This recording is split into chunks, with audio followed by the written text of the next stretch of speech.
Une coupe de cheveux gratuite façon Nelson Mandela dans les rues de Johannesburg.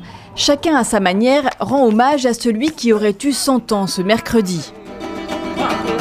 À Soweto, où il vivait, son souvenir est bien présent.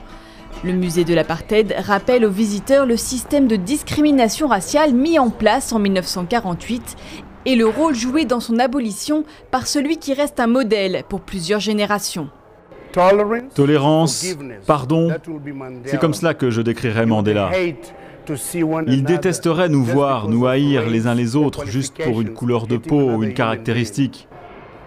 C'est comme cela que je me souviendrai de Nelson Rolihlahla Mandela, un père de la nation, un père incontesté de la nation.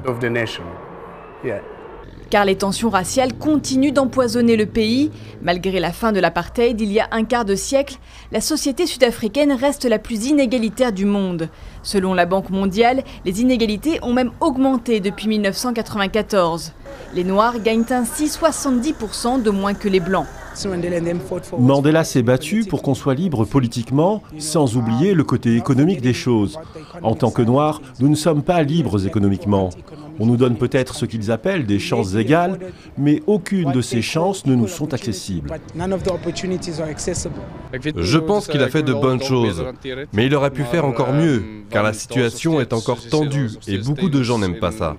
Aujourd'hui, 20% des foyers noirs vivent dans une extrême pauvreté contre 2,9% des foyers blancs. Nelson Mandela a fait la révolution sans la guerre et beaucoup de Sud-Africains estiment que s'il a fait de son mieux, ses successeurs, eux, n'ont pas été à la hauteur.